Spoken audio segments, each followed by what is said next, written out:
അല്ലൈൽ system എന്ന് പറഞ്ഞു കഴിഞ്ഞിട്ട് വെച്ച് കഴിഞ്ഞാൽ അതിൽ 3 ആൾക്കാരാണ് നമുക്ക് മെയിനായിട്ട് പറയാൻ പറ്റുക. ആരൊക്കെയാണ്? അല്ലൈൽ കാറ്റയോൺ, അല്ലൈൽ റാഡിക്കൽ ആൻഡ് അല്ലൈൽ ആനയോൺ. അതാണ് ഇവിടെ കാണിച്ചിട്ടുള്ളത്. അല്ലൈൽ സിസ്റ്റം എന്ന് പറഞ്ഞിട്ട് 3 അല്ലൈൽ സിസ്റ്റം ആണ് നമുക്കുള്ളത്. അല്ലൈൽ കാർബോണിയം അയോൺ, അതായത് അല്ലൈൽ കാറ്റയോൺ. അതിന്റെ സ്ട്രക്ചർ ആണ് ഇവിടെ കാണിച്ചിട്ടുള്ളത്. എത്രയാണ് ഞാൻ പറഞ്ഞിട്ടുണ്ടായിരുന്നു, 2 പൈ ഇലക്ട്രോൺസ് ആണ് അവർക്ക് അവൈലബിൾ ആയിട്ടുള്ളത്. ആ 2 പൈ ഇലക്ട്രോൺസ് ഈ ഒരു ഡബിൾ ബോണ്ടിൽ കേട്ടോ. ഇനി നെക്സ്റ്റ് അല്ലൈൽ റാഡിക്കൽ. അല്ലൈൽ റാഡിക്കൽ സെക്കൻഡ് ഈ ഒരു ഫിഗർ നോക്കുക. ഇതാണ് അല്ലൈൽ റാഡിക്കലിന്റെ സ്ട്രക്ചർ. ഇവിടെ എന്ന് പറയുമ്പോൾ ഇവിടുത്തെ ഈ ഒരു ബോണ്ടിലത്തെ 2 പൈ ഇലക്ട്രോൺസും ഈ ഒരു ഇലക്ട്രോൺ ആയിട്ടുള്ള ടോട്ടലി 3 പൈ ഇലക്ട്രോൺസ് ആണ് ഇവിടെ കൗണ്ട് ചെയ്യുന്നുണ്ടായിരിക്കാം. അല്ലൈൽ കാർബാനയോൺ ആണെന്ന് വെച്ചാൽ അല്ലൈൽ ആനയോൺ ഇവിടെ കൊടുത്തിട്ടുണ്ട്. ഇവിടെ എന്താണ്, ഇവിടെ എന്ന് പറയുമ്പോൾ ഇവിടുത്തെ ഒരു 2 ഇലക്ട്രോൺസും അതുപോലെ തന്നെ ഈ ഒരു നെഗറ്റീവ് ചാർജിന്റെ മേലുള്ള ഈ ഒരു 2 ഇലക്ട്രോണും കൂടി കൗണ്ട് ചെയ്തിട്ട് ടോട്ടൽ 4 പൈ ഇലക്ട്രോൺസ് ആണ് അല്ലൈൽ കാർബാനയോൺസിന് അവൈലബിൾ ആയിട്ടുള്ളത്. അപ്പൊ ഇവിടെ എന്ന് പറയുമ്പോൾ നമുക്ക് ഓൾറെഡി നമ്മൾ എന്താണ് കണ്ടുപിടിച്ചു, HMO ലെവൽസിന്റെ എനർജി അല്ലെങ്കിൽ HMO എനർജി ലെവൽസ് നമ്മൾ കണ്ടുപിടിച്ചിട്ടുണ്ടായിരുന്നു. എന്താണ് E1, E2, E3 എന്ന് പറഞ്ഞിട്ടായിരുന്നു റെപ്രസെന്റ് ചെയ്തിട്ടുണ്ടായിരുന്നത്. ഇത് E1 കറസ്പോണ്ടിങ്, അതായത് Psi1 കറസ്പോണ്ടിങ് ആയിട്ടുള്ള എനർജി ലെവലാണ് E1, E2, E3. ഇത് നിങ്ങൾ തൽക്കാലം കൺസിഡർ ചെയ്യേണ്ട, ഇതും തൽക്കാലം കൺസിഡർ ചെയ്യേണ്ട. ബാക്കിയുള്ള ആൾക്കാർ ഇതാ ഈ ഒരു ടേബിൾ ഇല്ലേ, ഇതാണ് നിങ്ങൾക്ക് കാണിക്കേണ്ടത്. അപ്പൊ ജസ്റ്റ് ഇവിടെ എന്താണ്, ഇവിടെ ഒരു ആക്സിസ് വരയ്ക്കുക. ഇതാണ് നിങ്ങളുടെ എനർജി ആക്സിസ്. ഈ E1 എന്ന് പറഞ്ഞിട്ടുള്ളത് എന്താ, ഈ ലെവല് പോയിട്ടുള്ളതാണ് നിങ്ങളുടെ E1 എന്ന് പറഞ്ഞിട്ടുള്ള ലെവല്. ഇത് E1 ആണ്, ഇത് E2 ആണ്, ഇത് E3 ആണ്. ഓക്കെ, അപ്പൊ നമ്മൾ പറയുകയാണെന്ന് വെച്ചാൽ നമുക്ക് ഇവിടെ റെപ്രസെന്റ് ചെയ്ത് വെച്ചാൽ മതി. ഇത് E1, E2, E3 എനർജിയാണ് ഈ ഒരു ആക്സിസിൽ കാണിച്ചിട്ടുള്ളത്. ഇനി E1ന്റെ എനർജി എന്ന് പറയുന്നത് നമ്മൾ നേരത്തെ കണ്ടുപിടിച്ചിട്ടുണ്ടായിരുന്നു, ഇവിടെ കണ്ടുപിടിച്ചിട്ടുള്ളത് E1, E2, E3. അത് ജസ്റ്റ് ഒന്ന് ഇവിടെ പ്ലോട്ട് ചെയ്ത് വെക്കാം. അപ്പൊ E1 എന്ന് പറഞ്ഞിട്ടുണ്ടായിരുന്നത് എത്രയായിരുന്നു? E1ന്റെ വാല്യൂ എന്ന് പറഞ്ഞു കഴിഞ്ഞിട്ടുണ്ടെങ്കിൽ ആൽഫ പ്ലസ് √2 ബീറ്റ ആയിരുന്നു. ഇവിടെയാണെങ്കിൽ ആൽഫ E2ന്റെ വാല്യൂ, E3യുടെ വാല്യൂ എന്ന് പറയുന്നത് ആൽഫ മൈനസ് √2 ബീറ്റ. ഇത്രയാണ് വാല്യൂസ് ഉണ്ടായിരുന്നത്. ഇനി എന്താണ്, ഇതാണ് നമുക്ക് എനർജി ലെവൽസ് കിട്ടിയിട്ടുണ്ടായിരിക്കും. അപ്പൊ ഇങ്ങനെ വരച്ചു വെക്കുക. അപ്പൊ അല്ലൈൽ സിസ്റ്റത്തിൽ 3 ആൾക്കാരനെ ഒരുമിച്ച് പറയാൻ വേണ്ടിയിട്ടാണ് 3 ടേബിൾ ആയിട്ട് നമ്മൾ സെപ്പറേറ്റ് ആയിട്ട് കൊടുത്തിട്ടുള്ളത്. എല്ലാവർക്കും ഒരു എനർജി ലെവൽസിന്റെ എനർജീസ് ഒക്കെ സെയിം ആണ്. അപ്പൊ അതില് നമ്പർ ഓഫ് ഇലക്ട്രോൺസ്, പൈ ഇലക്ട്രോൺസിന്റെ എണ്ണത്തിന് മാത്രമാണ് വ്യത്യാസം. അല്ലൈൽ കാറ്റയോണിൽ 2 പൈ ഇലക്ട്രോൺസ് ആണുള്ളത്. ആ 2 പൈ ഇലക്ട്രോൺസും ഏറ്റവും ചെറിയ ലെവൽ ആയിട്ടുള്ള അല്ലെങ്കിൽ ഏറ്റവും ലോവർ എനർജി ലെവൽ ആയിട്ടുള്ള E1ലായിരിക്കും എക്സിസ്റ്റ് ചെയ്യുന്നുണ്ടായിരിക്കും. പെയറിംഗ് വഴി അവർ എക്സിസ്റ്റ് ചെയ്യുന്നുണ്ടായിരിക്കും. അപ്പോൾ ഇവരുടെ ടോട്ടൽ എനർജിയാണ്, ടോട്ടൽ പൈ ഇലക്ട്രോൺ എനർജി അല്ലെങ്കിൽ total pi energy of the molecule ആണ്. മോളിക്യൂളിന്റെ ടോട്ടൽ പൈ എനർജിയാണ് E പൈ എന്ന് പറഞ്ഞിട്ട് ഇവിടെ കൊടുത്തിട്ടുള്ളത്. എന്താണ്, E1 എനർജി ലെവലിലാണ് 2 ഇലക്ട്രോൺസും ഓക്യുപ്പൈ ചെയ്തിട്ടുള്ളത്. അപ്പോൾ 2 ഇൻറ്റു ടോട്ടൽ നമ്പർ എന്താണ്, 2 ആണ്. 2 ഇൻറ്റു E1 ചെയ്ത് കഴിഞ്ഞിട്ടുണ്ടെങ്കിൽ total pi energy of this molecule അല്ലെങ്കിൽ ഈ ഒരു അല്ലൈൽ കാറ്റയോണിന്റെ ടോട്ടൽ പൈ എനർജി നമുക്ക് കിട്ടി. E പൈ എന്ന് പറയുന്നത് എന്താണ്, 2 ഇൻറ്റു ആൽഫ പ്ലസ് √2 ബീറ്റ. ഇനി നെക്സ്റ്റ് നോക്കിക്കഴിഞ്ഞിട്ടുണ്ടെങ്കിൽ അല്ലൈൽ റാഡിക്കല് ഞാൻ പറഞ്ഞു 3 പൈ ഇലക്ട്രോൺസ് ആണ് അവർക്ക് അവൈലബിൾ ആയിട്ടുള്ളത്. 2 എണ്ണം E1ലും 1 എണ്ണം E2ലാണ് പ്രസന്റ് ആയിട്ടുള്ളത്. അപ്പൊ നമുക്ക് ഇവിടെ എന്താണ് ടോട്ടൽ പൈ എനർജി ഓഫ് എന്താണ് അല്ലൈൽ റാഡിക്കൽ കിട്ടാൻ വേണ്ടിയിട്ട് എന്ത് ചെയ്യണം, ഇവിടെ 2 ഇൻറ്റു E1 ചെയ്യുക പ്ലസ് ഒരു 1 ഇൻറ്റു E2, അതായത് 2 E1 പ്ലസ് E2 ചെയ്ത് കഴിഞ്ഞിട്ടുണ്ടെങ്കിൽ നിങ്ങൾക്ക് എന്ത് കിട്ടും, നിങ്ങൾക്ക് അല്ലൈൽ റാഡിക്കലിന്റെ ടോട്ടൽ പൈ എനർജി കിട്ടും. അപ്പോൾ ഇവിടെ E1 എന്ന് പറയുന്നതിന് പകരം ആൽഫ പ്ലസ് √2 ബീറ്റ സബ്സ്റ്റിറ്റ്യൂട്ട് ചെയ്തു, E2ന് പകരം ആൽഫ സബ്സ്റ്റിറ്റ്യൂട്ട് ചെയ്തു. അപ്പോൾ ഇത്രയാണ് നിങ്ങളുടെ എന്ത് അല്ലൈൽ റാഡിക്കലിന്റെ ടോട്ടൽ പൈ എനർജി എന്ന് പറയുന്നത്. ഇനി അല്ലൈൽ ആനയോണിൽ എത്രയാണ്, 4 പൈ ഇലക്ട്രോൺസ് ആണുള്ളത്. രണ്ടെണ്ണം E1 ലെവലിലും 2 എണ്ണം E2 ലെവലിലും ഒക്യുപ്പൈ ചെയ്തു. അങ്ങനെ നമുക്ക് എന്താണ് E pi equal to 2 into alpha plus √2 beta plus 2 alpha എന്ന് പറഞ്ഞിട്ട് കിട്ടി.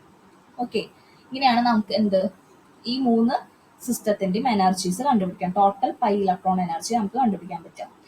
ഇനി നെക്സ്റ്റ് ഈ ഒരു ഫിഗർ നോക്കി കഴിഞ്ഞിട്ടുണ്ടെങ്കിൽ ഇത്രയും മനസ്സിലാക്കിയാൽ മതി. നമുക്കിത് കുറച്ചും കൂടി ഡീറ്റെയിൽ ആയിട്ട് എക്സ്പ്ലെയിൻ ചെയ്യാനുണ്ട്.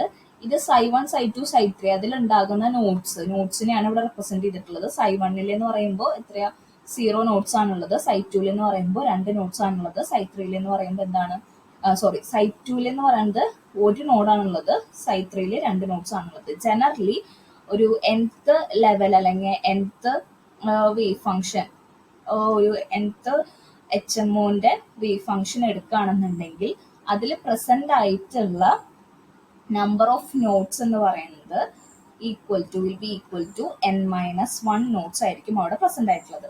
അതായത് ഇതെന്ന് പറയുന്നത് Psi1 കറസ്പോണ്ടിങ് ആയിട്ടുള്ള ആൾക്കാരിനെ H-mod ലെവലിനെയാണ് കാണിച്ചിട്ടുള്ളത്.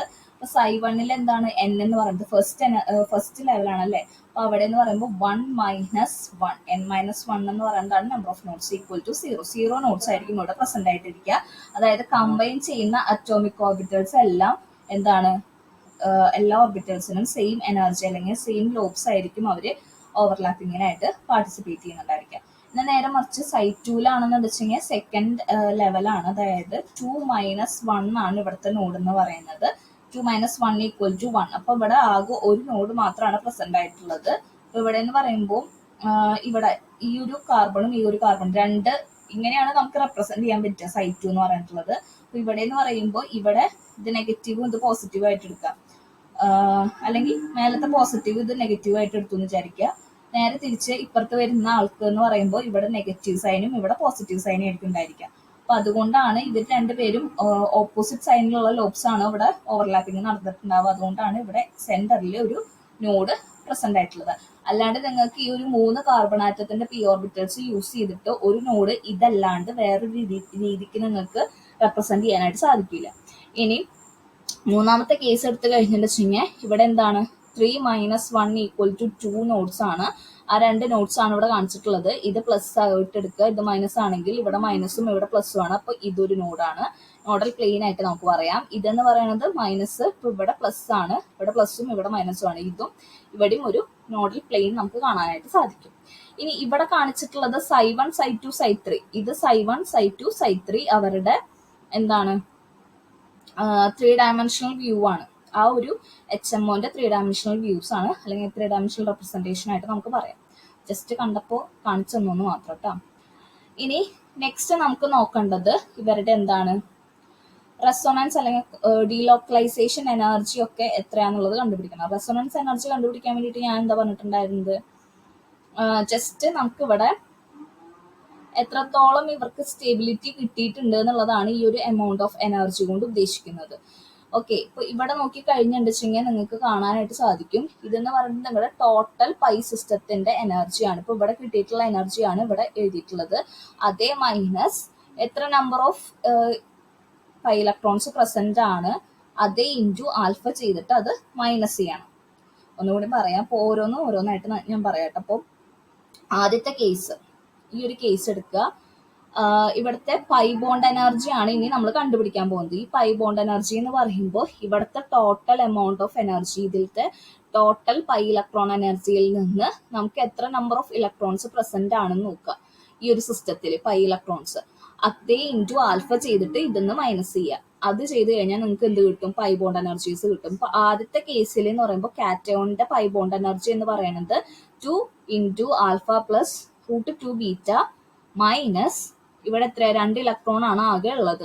അപ്പോൾ -2 ആൽഫ ചെയ്ത് കഴിഞ്ഞാൽ 2√2 ബീറ്റ കിട്ടും. ഇതാണ് നിങ്ങളുടെ എന്ത് കാറ്റയോണിന്റെ അല്ലൈൽ കാറ്റയോണിന്റെ പൈ ബോണ്ട് എനർജി എന്ന് പറയുന്നത്. ഇത് അല്ലൈൽ കാറ്റയോണിന്റെ പൈ ബോണ്ട് എനർജി. ഇനി നെക്സ്റ്റ് രണ്ടാമത്തെ എന്ന് പറയുമ്പോൾ അല്ലൈൽ റാഡിക്കലിന്റെ പൈ ബോണ്ട് എനർജി ആണ്. അതിന്റെ ടോട്ടൽ പൈ ഇലക്ട്രോൺ എനർജി എന്ന് പറയുന്നത് 2 into alpha plus √2 beta plus ആൽഫയാണ്. അതിൽ നിന്ന് ഇവിടെ ടോട്ടൽ എത്ര പൈ ഇലക്ട്രോൺസ് ആണുള്ളത്? 3 പൈ ഇലക്ട്രോൺസ് ഉണ്ട്. അപ്പോൾ 3 into alpha amount of energy ഇതിൽ നിന്ന് ഈ ടോട്ടൽ എനർജിയിൽ നിന്ന് മൈനസ് ചെയ്താൽ നിങ്ങൾക്ക് അതിന്റെ ഈ ഒരു അല്ലൈൽ റാഡിക്കലിന്റെ എന്ത് കിട്ടും? പൈ ബോണ്ട് എനർജി കിട്ടും. ഓക്കെ, ഇത് 2 into alpha plus √2 beta total pi ഇലക്ട്രോണിന്റെ എനർജി പ്ലസ് ആൽഫ. ഇത്രയും ഭാഗം എന്ന് പറയുന്നത് നിങ്ങളുടെ ടോട്ടൽ എനർജിയാണ്. അതിൽ നിന്ന് 3 ആൽഫ മൈനസ് ചെയ്ത് കഴിഞ്ഞാൽ 2√2 ബീറ്റ കിട്ടി. ഇനി നെക്സ്റ്റ് കാർബണയോണിന്റെ എന്താണ് പൈ ബോണ്ട് എനർജി കിട്ടാൻ വേണ്ടിയിട്ട് ഇതിന്റെ ടോട്ടൽ എനർജിയിൽ നിന്ന് 4, ഇപ്പൊ 4 ഇലക്ട്രോൺ ആണുള്ളത്. അപ്പോൾ 4 ആൽഫ മൈനസ് ചെയ്യണം. ടോട്ടൽ എനർജി എഴുതി, ഇതാണ് നിങ്ങളുടെ ടോട്ടൽ എനർജി. അതിൽ നിന്ന് 4 ആൽഫ മൈനസ് ചെയ്താൽ 2√2 ബീറ്റ തന്നെയായിരിക്കും കിട്ടുന്നുണ്ടായിരിക്കുക. 3 കേസിൽ നിങ്ങൾക്ക് കിട്ടിയിട്ടുള്ള പൈ ബോണ്ട് എനർജീസ് എന്ന് പറയുന്നത് എന്താണ്? സെയിം ആണെന്നാണ് പറയുന്നത്. ഇപ്പൊ ഈ ഒരു പൈ ബോണ്ട് എനർജിക്ക് കാരണം ഇവരുടെ ഡീലോക്കലൈസ്ഡ് സ്ട്രക്ചേഴ്സ് ആണെന്നാണ് പറയുന്നത്. അപ്പൊ ഇവിടെ നോക്കി കഴിഞ്ഞിട്ടുണ്ടെങ്കിൽ 3 സെയിം ആണെന്ന് പറഞ്ഞു അല്ലെ. 3 സെയിം ആവാനുള്ള കാരണം ഈ ഒരു അല്ലൈൽ കാറ്റോൺ കഴിഞ്ഞിട്ട് ബാക്കി വരുന്ന എല്ലാവർക്കും കൂടുതലായിട്ട് വരുന്ന എന്താണ് ഇലക്ട്രോൺസ് ഒക്യുപ്പൈ ചെയ്തിട്ടുള്ളത് നോൺ ബോണ്ടിങ് ഇലക്ട്രോൺസിൽ അല്ലെങ്കിൽ നോൺ ബോണ്ടിങ് എനർജി ലെവലിലായിരുന്നു ഒക്യുപ്പൈ ചെയ്തിട്ടുള്ളത്. അപ്പോൾ ഇതുവരെയുള്ള ആൾക്കാർ ഇപ്പം ഇവിടെ ഇപ്പോൾ ഒരു ആൽഫ ഇവിടെ റെപ്രസെന്റ് ചെയ്തിട്ടുണ്ട്, അല്ലെങ്കിൽ ഈ ഒരു alpha energy non bonding energy ലെവലിന്റെ എനർജി എന്ന് പറയുന്നത് ആൽഫയാണ്. അപ്പൊ ഇവിടെ ആൽഫ എമൗണ്ട് ആണ് കൂടുന്നത്, അത്രയും ആൽഫ എമൗണ്ട് അപ്പുറത്തുനിന്ന് കുറയുന്നുണ്ട്. അതായത് ഇവിടെ ആദ്യത്തെ കേസിൽ 2 ഇലക്ട്രോൺസ് മാത്രമേ ഉണ്ടായിരുന്നുള്ളൂ. അപ്പൊ ആ 2 ഇലക്ട്രോൺസിന്റെ കേസിൽ നിങ്ങൾക്ക് കിട്ടിയിട്ടുള്ളത് 2√2 ബീറ്റ എനർജിയാണ് പൈ ബോണ്ട് എനർജി ആയിട്ട് കിട്ടിയിട്ടുള്ളത്. ഇത് നിങ്ങളുടെ ടോട്ടൽ എനർജിയിൽ നിന്ന് 2 ആൽഫ മൈനസ് ചെയ്തപ്പോഴാണ് ഇത്രയും കിട്ടിയിട്ടുണ്ടായിരുന്നത്. ഓക്കെ, ഇനി നെക്സ്റ്റ് ഞാൻ പറഞ്ഞിട്ടുണ്ടായിരുന്നത് ഇനിയുള്ള 2 സിസ്റ്റം നോക്കിക്കഴിഞ്ഞാൽ ഇതിനേക്കാളും ഇവിടെ ഒരു ഇലക്ട്രോണും ഇവിടെയാണെങ്കിൽ ഈ ഒരു സിസ്റ്റത്തിനേക്കാളും 2 ഇലക്ട്രോണും ആണ് കൂടുതലായിട്ടുള്ളത്. അപ്പോൾ ഇവിടെ എത്ര ഇലക്ട്രോൺ ആണോ കൂടുതലുള്ളത് ആ 2 പേര് പോയിട്ടുള്ളത് നോൺ ബോണ്ടിങ് എനർജി ലെവലിലേക്കാണ്.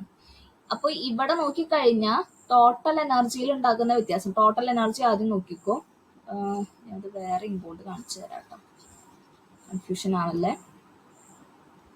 ടോട്ടൽ എനർജിയിൽ ഉണ്ടാകുന്ന വ്യത്യാസം എന്ന് പറയുന്നത് ഇതാണ് ആദ്യത്തെ കേസിൽ ഈ ഒരു സിസ്റ്റത്തിന്റെ ടോട്ടൽ എനർജി. ഇവിടെ എന്ന് പറയുമ്പോൾ ഒരു ഇലക്ട്രോൺ ഇതിനേക്കാളും കൂടുതലാണ്, അതെന്ന് പറയുന്നത് ആൽഫ എമൗണ്ട് ആയിരിക്കും. അപ്പോൾ ഈ ഒരു സിസ്റ്റത്തിന് ഇതിനേക്കാളും ഉണ്ടാകുന്ന ടോട്ടൽ എനർജിയിൽ ഉണ്ടാകുന്ന വ്യത്യാസം, അതായത് ഇവിടെ ഒരു ആൽഫ കൂടി, ഇത്ര എമൗണ്ട് ആൽഫ കൂടി. അപ്പോൾ പക്ഷെ ഇവിടെ നിങ്ങൾക്ക് 2 ഇലക്ട്രോണെ ഇവിടെ 5 ഇലക്ട്രോൺസ് ഉണ്ടായിരുന്നുള്ളൂ, അതുകൊണ്ട് നിങ്ങൾക്ക് ഇവിടെ 2 ആൽഫ കുറയ്ക്കേണ്ട ആവശ്യം ഉണ്ടായിരുന്നുള്ളൂ. പക്ഷെ ഇവിടെ 3 ഇലക്ട്രോൺസ് ഉണ്ട്, 3 ഇലക്ട്രോണിന്റെയും പി ഓർബിറ്റലിലുള്ള ആവറേജ് എനർജി എന്ന് പറയുന്നത് ആൽഫയാണ്. അപ്പോൾ 3 ഇൻറ്റു ആൽഫ ഇവിടുന്ന് മൈനസ് ചെയ്യണം, അതായത് ഇവിടെ ആൽഫ വെച്ചിട്ട് കൂട്ടിയപ്പോൾ ആ ഒരു ആൽഫ ഇതിന്ന് ആദ്യത്തെ സിസ്റ്റത്തിലെ സെയിം എനർജി കിട്ടാനുള്ള കാരണം ഇവിടെ ആൽഫ ടോട്ടൽ എനർജിയിൽ കൂടിയപ്പോൾ സെയിം ആൽഫ നമ്മൾ ഇവിടുന്ന് എന്താണ് മൈനസ് ചെയ്യുന്നുണ്ട്, അതുകൊണ്ടാണ് ഇവിടെ 2 ആൽഫ ആയിരുന്നു മൈനസ് ചെയ്തിട്ടുണ്ടായിരുന്നത്, പക്ഷെ ഇവിടെ 3 ആൽഫയാണ് മൈനസ് ചെയ്യണത്. ഇത്രയും മനസ്സിലാക്കുക. ഈ നോൺ ബോണ്ടിങ് എനർജി ലെവലിന്റെ എനർജി ആൽഫയാണ്. ഈ ആൽഫ എന്ന് പറയുന്നത് നമ്മുടെ അറ്റോമിക് കമ്പൈൻ ചെയ്യുന്ന അറ്റോമിക് ഓർബിറ്റലിന്റെ ആവറേജ് എനർജിയാണ്. ഓക്കെ, അത് രണ്ടും സെയിം ആയ കാരണമാണ് ടോട്ടൽ എനർജിയിൽ എത്ര കൂടുന്നുണ്ടോ അത്രയും എമൗണ്ട് തന്നെ നമ്മൾ എന്താണ് വീണ്ടും ആ സെയിം എമൗണ്ട് ആണ് നമ്മളിവിടെ വീണ്ടും കുറയ്ക്കാൻ വേണ്ടി പോകുന്നത്. എത്രത്തോളം ഇലക്ട്രോൺസ് ഇവിടെ പ്രസന്റ് ആകുന്നുണ്ടോ അത്രത്തോളം എമൗണ്ട് ഓഫ് എനർജി നമ്മളിവിടെ കുറയ്ക്കുന്നുണ്ട്. അത് മാത്രമല്ല ആന്റി ബോണ്ടിങ് എനർജി ലെവലിൽ ഇലക്ട്രോൺസ് ഒന്നും ഇല്ല. ഓക്കെ, അതൊക്കെയാണ് ഇവിടുത്തെ എന്താണ് ഈ ഒരു 2√2 ബീറ്റ എന്ന് പറഞ്ഞിട്ടുള്ള ക്വാണ്ടിറ്റി കിട്ടാനുള്ള കാരണമായിട്ട് നമുക്ക് പറയാൻ പറ്റും. ഇവിടെ ലാസ്റ്റ് കേസിൽ പറയുകയാണെങ്കിൽ ഇവിടെ ടോട്ടലി 4 ഇലക്ട്രോൺസ് ആണുള്ളത്. അപ്പൊ 4 ആൽഫ നമുക്ക് മൈനസ് ചെയ്യണം. അപ്പൊ ടോട്ടൽ എനർജി ഇവിടെ നോക്കിക്കഴിഞ്ഞാൽ ആദ്യത്തെ സിസ്റ്റത്തിനേക്കാളും എന്താണ് 2 ആൽഫ ടോട്ടൽ എനർജിയിൽ കൂടുതലുണ്ട്. ഇവിടുന്ന് നമ്മൾ 2 ആൽഫയാണ് മൈനസ് ചെയ്തതെന്ന് വെച്ചാൽ ഇവിടുന്ന് നമ്മൾ 4 ആൽഫ മൈനസ് ചെയ്യണം. അതായത് ടോട്ടൽ എനർജിയിൽ എത്ര എമൗണ്ട് കൂടുതലുണ്ടോ ആദ്യത്തെ സിസ്റ്റത്തിനേക്കാളും ആ എക്സ്ട്രാ എമൗണ്ട് നമ്മൾ ഇവിടെ മൈനസ് ചെയ്യുന്നുണ്ട്. സെയിം എക്സ്ട്രാ എമൗണ്ട് നമ്മൾ ഇവിടെ മൈനസ് ചെയ്യുന്നുണ്ട്, അത്ര തന്നെ ഉള്ളൂ. അങ്ങനെയാണ് നിങ്ങൾക്ക് ഈ 2√2 ബീറ്റ കിട്ടിയിട്ടുള്ളത്. കൺഫ്യൂഷൻ ഉള്ള ആൾക്കാരെ അടിയിലുള്ള ഒരു എക്സ്പ്ലനേഷൻ വായിച്ചാൽ മതി, നിങ്ങൾക്ക് മനസ്സിലാവും കേട്ടോ. ഇനി നെക്സ്റ്റ് നമുക്ക് പറയാനുള്ളത് എന്താന്ന് വെച്ചാൽ ഡീലോക്കലൈസ്ഡ് സ്ട്രക്ചർ കാരണം എത്രത്തോളം എമൗണ്ട് ഓഫ് എനർജി ഇവിടെ അല്ലെങ്കിൽ എത്ര എമൗണ്ട് ഓഫ് എനർജി അലൈൽ സിസ്റ്റത്തിന് എത്തിലിനേക്കാളും കുറവ് കിട്ടിയിട്ടുണ്ട് എന്നാണ് പറയുന്നത്. അപ്പോൾ അലൈൽ സിസ്റ്റവും എത്തിലീനും നമ്മൾ കമ്പയർ ചെയ്ത് നോക്കുകയാണെന്നുണ്ടെങ്കിൽ ഇവിടെ എന്താണ് നമുക്കിവിടെ ടോട്ടൽ ഇപ്പോൾ ഈ ഒരു പ്ലസും മൈനസും റാഡിക്കലൊക്കെ മാറ്റി കഴിഞ്ഞിട്ടുണ്ടെങ്കിൽ എന്താണ് ഇവിടെ ഒരു ഡബിൾ ബോണ്ട് ഇനി കാണാനുള്ളൂ അല്ലേ. ഈ ഒരു ഡബിൾ ബോണ്ട് എത്തിലിൻ മോളിക്യൂളിൽ എന്താണ് ഒരു ഡബിൾ ബോണ്ട് തന്നെയാണ് ഉണ്ടായിരുന്നത്. പക്ഷെ ഇവിടെ എന്ന് പറയുമ്പോൾ ഇവിടെ എത്തിലിൻ മോളിക്യൂളിനേക്കാളും നമുക്ക് കുറച്ചും കൂടി എമൗണ്ട് ഓഫ് എനർജി ഇവിടെ കുറവാണ്. എന്ത് ഈ ഒരു കോൺജുഗേറ്റഡ് അല്ലെങ്കിൽ ഈ ഒരു ഡീലോക്കലൈസ്ഡ് സ്ട്രക്ചർ കാരണം എന്താണ് ഈ അലൈൽ സിസ്റ്റത്തിന് എത്തിലിൻ മോളിക്യൂളിനേക്കാളും എന്താണ് എനർജി എന്ന് പറയുന്നത് അല്ലെങ്കിൽ റെസൊണൻസ് പൈ ബോണ്ട് എനർജി എന്ന് പറയുന്നത് കുറച്ച് എമൗണ്ട് കുറവാണ്. അതായത് ഇവിടത്തെ എന്ന് പറയുമ്പോൾ പൈ ബോണ്ട് എനർജി നിങ്ങൾക്ക് കിട്ടിയിട്ടുള്ളത് 2√2 ബീറ്റ, ഇത്രയാണ് നിങ്ങൾക്ക് കിട്ടിയിട്ടുള്ള pi bond energy for allyl system. Allyl സിസ്റ്റത്തിന്റെ പൈ ബോണ്ട് എനർജി എന്ന് പറയുന്നത് 2√2 ബീറ്റയാണ്. ഇനി നേരത്തെ നമ്മൾ എത്തിലിൻ മോളിക്യൂളിന്റെ കേസ് കണ്ടപ്പോൾ നിങ്ങൾക്ക് അവിടെ കിട്ടിയിട്ടുണ്ടാവുക 2 ബീറ്റ ആയിരിക്കും. പൈ ബോണ്ട് എനർജി എന്ന് പറയുന്നത് 2 ബീറ്റ ആണ് എത്തിലിൻ മോളിക്യൂളിന് നിങ്ങൾക്ക് കിട്ടിയിട്ടുണ്ടാവുക. ഓക്കെ, അപ്പോൾ 2 ബീറ്റ എന്ന് പറയുന്നത് എന്താണ്? ആരുടെ? 4 എത്തിലിൻ മോളിക്യൂൾ അല്ലെങ്കിൽ എത്തിലിൻ സിസ്റ്റത്തിന് എന്ന് പറയുമ്പോൾ 2 ബീറ്റ ആണ് കിട്ടിയിട്ടുള്ളത്. അപ്പോൾ രണ്ടിലും ഒരു ഡബിൾ ബോണ്ട് ആണ് ഉള്ളത്. പക്ഷെ ഇവിടെ എന്ന് പറയുമ്പോൾ കുറച്ചും കൂടി ഡീലോക്കലൈസേഷൻ പോസിബിൾ ആണ്. ഇവിടെ 3 കാർബൺ ആറ്റത്തിന്റെ പീസ് ഓർബിറ്റൽസ് ഇവിടെ പാർട്ടിസിപ്പേറ്റ് ചെയ്യുന്നുണ്ട്. എന്താണ്, അതുകൊണ്ട് തന്നെ ഡീലോക്കലൈസേഷൻ പോസിബിൾ ആണ്. ഇവിടെ എന്ന് പറയുമ്പോൾ ലോക്കലൈസ്ഡ് ബോൺസ് ആണ്, അല്ലെങ്കിൽ ലോക്കലൈസ്ഡ് ആയിട്ടുള്ള ഇലക്ട്രോൺസ് ആണ്, അല്ലെങ്കിൽ ആ ഒരു ലോക്കലൈസ്ഡ് സ്ട്രക്ചർ ആണ് എത്തിലിൻ മോളിക്യൂളിനുള്ളത്. പക്ഷെ ഇവിടെ എന്ന് പറയുമ്പോൾ ഡീലോക്കലൈസേഷൻ പോസിബിൾ ആണ്. അപ്പോൾ ഇവർ രണ്ടുപേരും തമ്മിലുള്ള ഈ ഒരു എനർജിയിലുള്ള വ്യത്യാസം എന്ന് പറയുന്നത് അല്ലൈൽ സിസ്റ്റത്തിൽ നടക്കുന്ന ഡീലോക്കലൈസേഷൻ കാരണമാണെന്നാണ് പറഞ്ഞിട്ടുള്ളത്. ഇവർ തമ്മിലുള്ള ഡിഫറൻസ് നോക്കി കഴിഞ്ഞിട്ടുണ്ടെങ്കിൽ നമുക്ക് കിട്ടുക √2 ബീറ്റയാണ് കിട്ടുന്നുണ്ടായിരിക്കുക. അതായത് ഏകദേശം 0.828 ബീറ്റ ആയിരിക്കും കിട്ടുന്നുണ്ടായിരിക്കുക. അത്രയും എമൗണ്ട് ഓഫ് എനർജി എത്തിലിനേക്കാളും അല്ലൈൽ സിസ്റ്റത്തിന് കുറവാണ്. ബീറ്റ നെഗറ്റീവ് ആണ് കേട്ടോ. ബീറ്റ നെഗറ്റീവ് ആയ കാരണം അത്രയും എമൗണ്ട് എത്തിലിൻ മോളിക്യൂളിനേക്കാളും കുറവായിരിക്കും ഇവരുടെ എനർജി എന്ന് പറയുന്നത്. അതുകൊണ്ടാണ് ഇവർക്ക് എക്സ്ട്രാ സ്റ്റെബിലിറ്റി കൂടുന്നത്. എത്രത്തോളം എക്സ്റ്റെൻഡഡ് കോൺജുഗേഷൻ ഉണ്ടോ അത്രത്തോളം അവർക്ക് എക്സ്ട്രാ സ്റ്റെബിലിറ്റി കിട്ടുന്നുണ്ട്. അതിന്റെ റീസൺ ആണ് ഇവിടെ പറഞ്ഞിട്ടുള്ളത്. ആ എക്സ്ട്രാ ഡീലോക്കലൈസേഷൻ കാരണം അവർക്ക് കിട്ടുന്ന എക്സ്ട്രാ എമൗണ്ട് ഓഫ് എനർജീനെയാണ് നമ്മൾ ഡീലോക്കലൈസേഷൻ എനർജി എന്ന് നമ്മൾ പറയുന്നുണ്ടായിരിക്കാം. ഓക്കെ, അത്രയാണ് നമുക്ക് ഇവിടെ ഇതിന്റെ എനർജിനെ കുറിച്ചിട്ട് ഡിസ്കസ് ചെയ്യാനുള്ളത്. ജസ്റ്റ് എന്താണ്, നമ്മൾ എങ്ങനെയാണ് എനർജി കണ്ടുപിടിക്കണേന്ന് നോക്കി. എനർജി കണ്ടുപിടിക്കാൻ വേണ്ടിയിട്ട് ഹക്കൽ ഡിറ്റർമിനന്റൽ ഇക്വേഷൻസ് ആണ് നമ്മൾ യൂസ് ചെയ്തിട്ടുണ്ടായിരുന്നത്. അങ്ങനെ x1 x2 x3ക്ക് പകരം സബ്സ്റ്റിറ്റ്യൂട്ട് ചെയ്ത് പോളിനോമിയൽ, ഈ ഒരു ഡിറ്റർമിനന്റ് യൂസ് ചെയ്തിട്ട് നമുക്ക് പോളിനോമിയൽ കിട്ടി. അതിൽ നിന്ന് ഡിഫറെന്റ് വാല്യൂസ് ഓഫ് എക്സ് കണ്ടുപിടിച്ചു. ആ എക്സിന്റെ value alpha minus e divided by ബീറ്റയ്ക്ക് സബ്സ്റ്റിറ്റ്യൂട്ട് ചെയ്തിട്ട് different values of x substitute ചെയ്തു. അതായത് ഇവിടെ നമുക്ക് എന്തായിരുന്നു equation? Alpha minus e divided by beta equal to x ആയിരുന്നു ഇക്വേഷൻ. ഈ എക്സ് എന്ന് പറയുന്നത് ഡിഫറെന്റ് വാല്യൂസ് ഓഫ് എക്സ് ഇവിടെ സബ്സ്റ്റിറ്റ്യൂട്ട് ചെയ്തിട്ട് E1 E2 E3 നമ്മൾ കണ്ടുപിടിച്ചു. പിന്നെ അതിന്റെ ഗ്രാഫിക്കൽ റെപ്രസെന്റേഷൻ ആയിരുന്നു ചെയ്തിട്ടുണ്ടായിരുന്നത്. അത് കഴിഞ്ഞിട്ട് നമ്മൾ പൈ ബോണ്ട് എനർജീസ് കണ്ടുപിടിച്ചു. ടോട്ടൽ പൈ ഇലക്ട്രോൺ എനർജി ആദ്യം കണ്ടുപിടിച്ചു. അത് കഴിഞ്ഞിട്ട് അതിന്റെ ഓരോന്നിന്റെയും ഓരോ സിസ്റ്റത്തിന്റെയും പൈ ബോണ്ട് എനർജീസ് കണ്ടുപിടിച്ചു. ഫൈനലി അതിന്റെ ഡീലോക്കലൈസേഷൻ എനർജി നമ്മൾ കണ്ടുപിടിച്ചു. ഇനി നെക്സ്റ്റ് നമുക്ക് നോക്കാനുള്ളത് HMO കോഎഫിഷ്യൻസ് ആണ് കേട്ടോ. ഈ HMO കോഎഫിഷ്യൻസ് കിട്ടാൻ വേണ്ടിയിട്ട് നിങ്ങൾ എന്താണ് ഏറ്റവും ആദ്യം സെക്യുലർ ഇക്വേഷൻസ് എഴുതണം. ഈ A1x + A2 = 0 ഇതൊക്കെ എങ്ങനെ കിട്ടിയിട്ടുണ്ടായിരുന്നു ഓർമ്മ ഉണ്ടോ? ഏറ്റവും ആദ്യം നമ്മൾ ഒരു H11 - ES1 എന്നൊക്കെ പറഞ്ഞിട്ടുള്ള മെട്രിക്സ് ഫോം എഴുതിയിട്ടുണ്ടായിരുന്നു. ഇപ്പോൾ പറയുകയാണെന്നുണ്ടെങ്കിൽ ഞാൻ ഒന്നും കൂടി എഴുതാം. അങ്ങനെ ഒരു matrix കിട്ടിയിട്ടുണ്ടായിരിക്കും. A1 A2 A3 next എന്താണ് ഒരു 3/3 മെട്രിക്സ് ആയിരിക്കും ഇപ്പുറത്ത് കിട്ടുന്നുണ്ടായിരിക്കുക. ഇവിടെ എന്താണ് ഡയഗണൽ എലമെന്റ്സ് എന്താണ് നിങ്ങൾ എക്സ് ആയിട്ട് കൊടുക്കുക. അതിന്റെ മുകളിലും താഴെയായിട്ട് ഓരോ ഡയഗണൽ എലമെന്റ് മുകളിലും താഴെയായിട്ട് നിങ്ങൾ എന്ത് കൊടുക്കുക? 1 കൊടുക്കുക. ദെൻ ബാക്കിയുള്ള പൊസിഷനിൽ 0 കൊടുക്കുക =0. ഇങ്ങനെയായിരിക്കും നിങ്ങൾക്ക് കിട്ടുക. ഈ 3/3 മെട്രിക്സ് എന്ന് പറയുന്നത് എന്താ? ഇവിടെ അല്ലൈൽ സിസ്റ്റത്തിൽ 3 കാർബണാറ്റാണ് കമ്പൈൻ ചെയ്യുന്നത്. അതുകൊണ്ടാണ് 3/3 മെട്രിക്സ് എടുത്തിട്ടുണ്ടായിരുന്നത്. ഇനി ഇതിനെ ഈ ഒരു സെക്യുലർ ഇക്വേഷൻ, ഇപ്പൊ ഇതിന് ഇക്വേഷൻ ഓരോ 3 ഇക്വേഷൻ ആയിട്ട് നമുക്ക് എഴുതാനായിട്ട് സാധിക്കും. അങ്ങനെ എഴുതിയിട്ടുള്ള ഇക്വേഷൻ ആണ് A1 × x + A2 + 0 = 0. അതാണ് first equation. Next A1 + A2x + A3 = 0. Then A2x + A2 + A3x = 0. അങ്ങനെ മൂന്ന് ഇക്വേഷൻസ് നിങ്ങൾക്ക് കിട്ടിയിട്ടുണ്ടായിരിക്കും. ഇനി ഫസ്റ്റ് നമ്മൾ ചെയ്യണത് ഈ ഒരു ഫസ്റ്റ് ഇക്വേഷനിലും ഇക്വേഷൻ 1ലും ഇക്വേഷൻ 3ലും നിങ്ങൾ എന്ത് സബ്സ്റ്റിറ്റ്യൂട്ട് ചെയ്യണം? എക്സിന്റെ വാല്യൂ ഫസ്റ്റ് വാല്യൂ x1 = -√2 എന്ന് പറഞ്ഞിട്ടുള്ള വാല്യൂ സബ്സ്റ്റിറ്റ്യൂട്ട് ചെയ്യണം. ഓക്കെ, അപ്പൊ അതിന് വേണ്ടിയിട്ട് നിങ്ങൾ ഈ ഒരു ഇക്വേഷൻ 1ൽ സബ്സ്റ്റിറ്റ്യൂട്ട് ചെയ്തിട്ടുണ്ടെങ്കിൽ ഇക്വേഷൻ 1ൽ സബ്സ്റ്റിറ്റ്യൂട്ട് ചെയ്യുമ്പോൾ -√2 × A1 + A2 = 0. അതിൽ നിന്ന് A2ന്റെ വാല്യൂ, A2ന്റെ ടേംസിലെ ഇക്വേഷൻ കണ്ടുപിടിക്കുക. A2 = √2A1. ഇനി നെക്സ്റ്റ് ഇക്വേഷൻ നമ്പർ 3 എങ്ങനെ വരും? A2 - എക്സിന്റെ x1 = -√2 എന്ന് കൊടുക്കുക കേട്ടോ. A2 - √2 A3 = 0. Then A2 equal to √2 A3 എന്ന് പറഞ്ഞിട്ട് കിട്ടും. അതായത് ഇതിന്റെ ഈ രണ്ട് ഇക്വേഷൻ നിങ്ങൾ കമ്പയർ ചെയ്യുക. ഈ രണ്ട് ഇക്വേഷൻ കമ്പയർ ചെയ്യുമ്പോൾ ലെഫ്റ്റ് ഹാൻഡ് സൈഡിൽ എന്താണ് കിടക്കുന്നത്? A2 ആണ് കിടക്കുന്നത്. റൈറ്റ് ഹാൻഡ് സൈഡിൽ എന്ന് പറയുമ്പോൾ അപ്പൊ അതുകൊണ്ട് തന്നെ റൈറ്റ് ഹാൻഡ് സൈഡ് നിങ്ങൾക്ക് എന്താ ഇക്വേറ്റ് ചെയ്യാൻ പറ്റും? √2A1 equal to √2A3, that is A1 equal to A3 എന്ന് പറഞ്ഞിട്ട് കിട്ടും.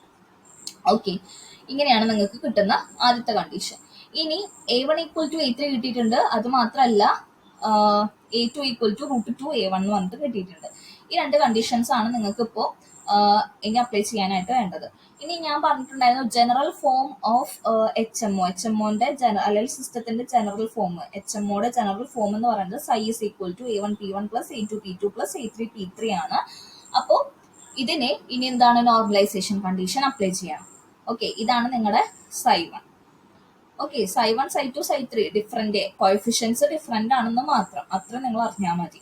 അപ്പൊ ഇവിടെ ജനറൽ ഫോം നമ്മൾ എടുക്കുകയാണ്. ഇനി നെക്സ്റ്റ് നമുക്ക് ഈ ഒരു നോർമലൈസേഷൻ കണ്ടീഷൻ ആണ് എടുക്കേണ്ടത്. അപ്പൊ നോർമലൈസേഷൻ കണ്ടീഷൻ എടുക്കുമ്പോൾ എങ്ങനെയാന്ന് വിചാരിച്ചാൽ psi1 എന്ന് പറയുന്നത് നമ്മളിപ്പോ എത്ര എടുത്തിട്ടുള്ളത്? psi1 is equal to A1P1 plus A2P2 plus A3P3. ഞാൻ പറഞ്ഞിട്ടുണ്ടായിരുന്നു മൂന്നെണ്ണത്തിന് ഡിഫറെന്റ് ആയിട്ട് എഴുതാം. പക്ഷെ ഇവിടെ എന്ന് പറയുമ്പോൾ ഓരോന്നും ഡിഫറെന്റ് ആയിട്ടാണ് നമ്മൾ psi1 psi2 psi3 സെപ്പറേറ്റ് ആയിട്ടാണ് നമ്മൾ കണ്ടുപിടിക്കുന്നത്. അതുകൊണ്ട് A11 A12 A13 എഴുതിയില്ലെങ്കിലും കുഴപ്പമില്ല. ജനറൽ ഫോമിൽ വെച്ചിട്ട് നമുക്ക് ഫോർമുല യൂസ് ചെയ്തിട്ട് നമുക്ക് എന്താണ് നോർമലൈസേഷൻ കണ്ടീഷൻ അപ്ലൈ ചെയ്ത് ഈ ഓരോ എക്സിന്റെ സെക്യുലർ ഇക്വേഷൻസിൽ ഓരോ എക്സിന്റെ വാല്യൂ സബ്സ്റ്റിറ്റ്യൂട്ട് ചെയ്തിട്ട് സെപ്പറേറ്റ് ആയിട്ട് psi1 psi2 psi3 നമുക്ക് കണ്ടുപിടിക്കാനായിട്ട് സാധിക്കും. ഓക്കെ, അപ്പോൾ ഈ ഒരു psi1 നമ്മൾ എന്താണ് നോർമലൈസേഷൻ കണ്ടീഷൻ അപ്ലൈ ചെയ്യാൻ പോവാണ്. അതായത് integral psi1 square d2 equal to 1 എന്ന് പറഞ്ഞിട്ടുള്ള കണ്ടീഷൻ നമ്മൾ അപ്ലൈ ചെയ്യാൻ പോവുക. അപ്പൊ നിങ്ങൾക്ക് എന്താ കിട്ടുന്നുണ്ടായിരിക്കുക? ഇന്റഗ്രൽ psi1ന് പകരം A1P1 whole square d2 plus integral A2P2 whole square d2 plus integral A3P3 whole square d2 plus integral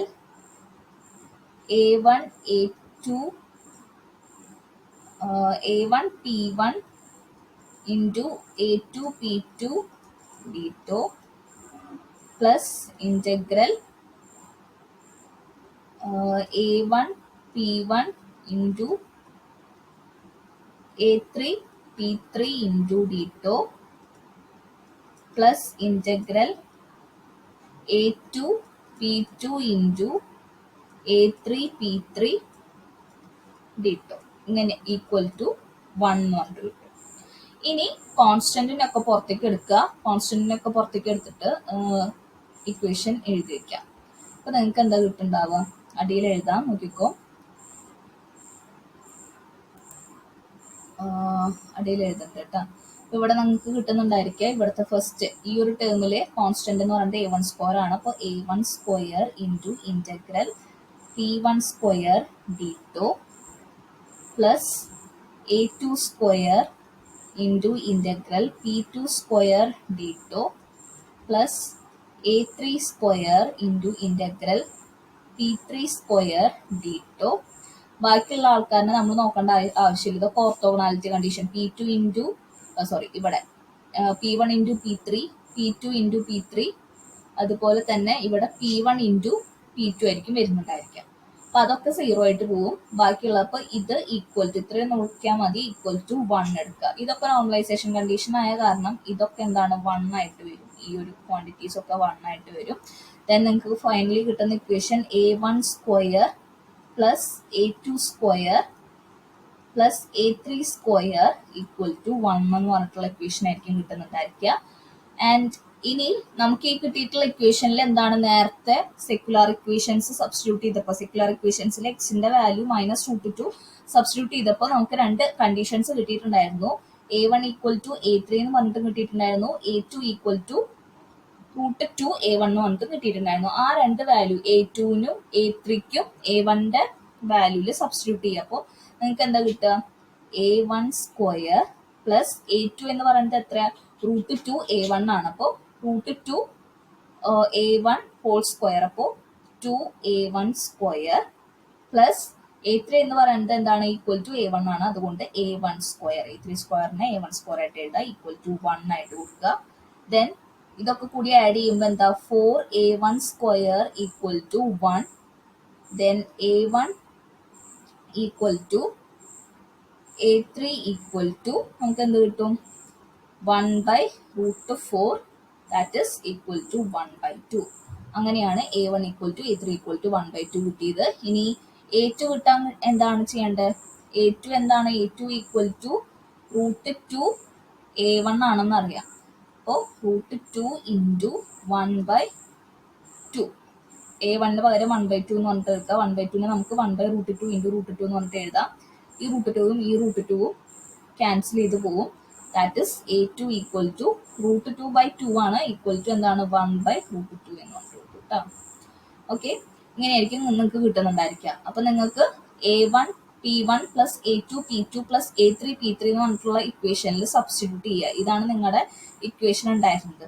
ഈ ഇക്വേഷനിൽ A1 A2 A3ക്ക് സബ്സ്റ്റിറ്റ്യൂട്ട് ചെയ്ത് കഴിഞ്ഞിട്ടുണ്ടെങ്കിൽ നിങ്ങൾക്ക് എന്ത് കിട്ടും? Psi1 equal to 1/2 P1 plus √2/2 P2, അല്ലെങ്കിൽ 1/√2 P2 പ്ലസ് 1/2 P3. ഇവിടെ പ്ലസ് ഇല്ല കേട്ടോ, ഇവിടെ പ്ലസ് ഇല്ലേ? 1/2 ഇൻറ്റു P3. ഇങ്ങനെയായിരിക്കും നിങ്ങൾക്ക് കിട്ടുന്ന ആദ്യത്തെ HMOന്റെ വേവ് ഫംഗ്ഷൻ എന്ന് പറയുന്നത്.